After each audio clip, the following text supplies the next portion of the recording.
बिस्मिल्लाहिर्रहमानिर्रहीम। अस्सलामुअलैकुम। ताबीर न्यूज के साथ मैं हुसैना हुसैन।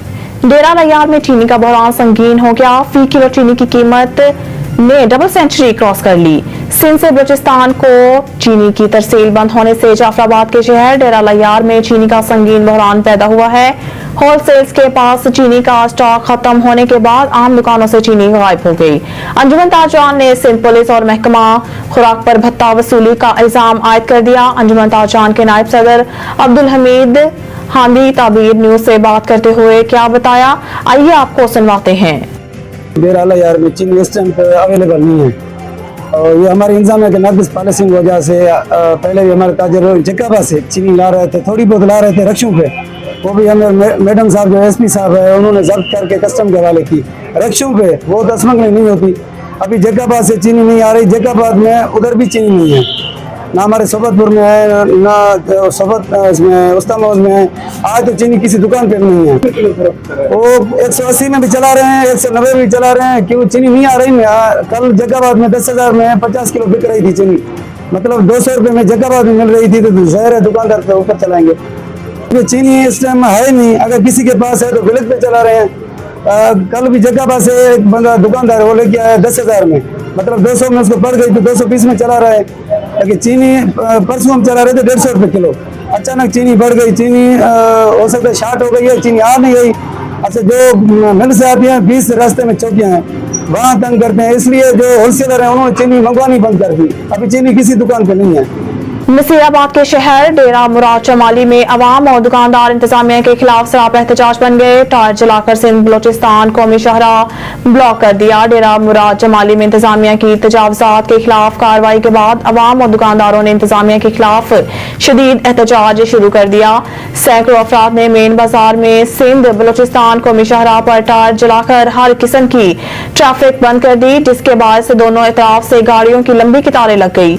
मुजाहिरीन ने इल्जाम किया है कि इंतजामिया तजावजात के खिलाफ ऑपरेशन की आड़ में बिला जवाब दुकानदारों को तंग कर रही है। इंतजामिया ने दुकानदारों का सामान जब्त किया है और मुतअद्दिद दुकानदारों की तजलील की है।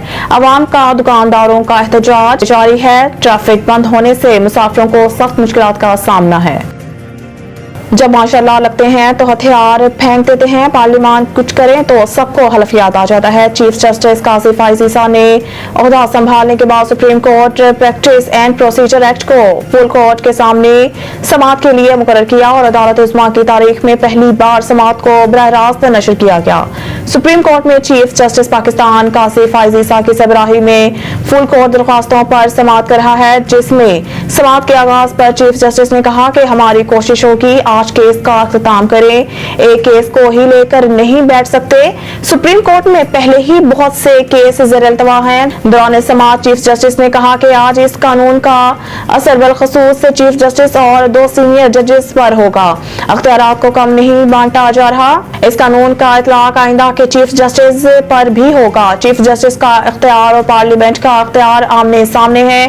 कुछ जजेस समझते हैं पार्लियामेंट और चीफ जस्टिस का इख्तियार आमने सामने है, कुछ ऐसा नहीं समझते।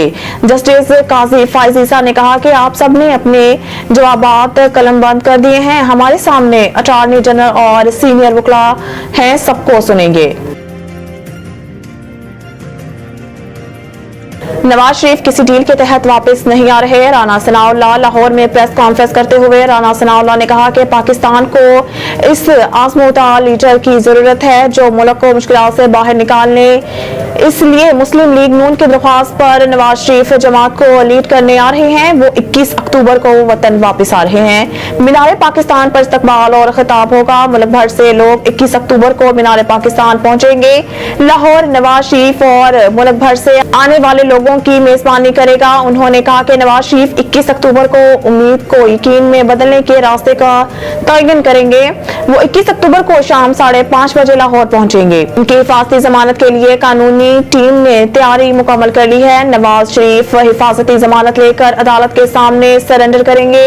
हम इशारों पर यकीन नहीं रखते। नवाज शरीफ बेगुनाह है, रिलीफ मिल जाएगा। फवाद चौधरी की बरियत की दरख्वास्त पर नोटिस जारी। एडिशनल डिस्ट्रिक्ट एंड सेशन जज ताहिर अब्बास सुप्रा ने फवाद चौधरी की बरियत की दरख्वास्त पर समाअत की।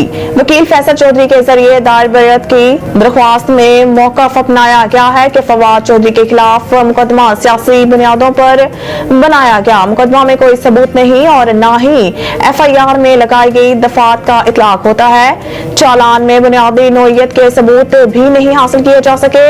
मुद्दई इलेक्शन कमीशन का मुलाजिम है, इसके अपने बयान को सपोर्ट करने के लिए इसका बयान तक शामिल नहीं किया गया। अदालत से इस्तदा की गई है कि इस केस में बरियत की दरख्वास्त मंजूर की जाए।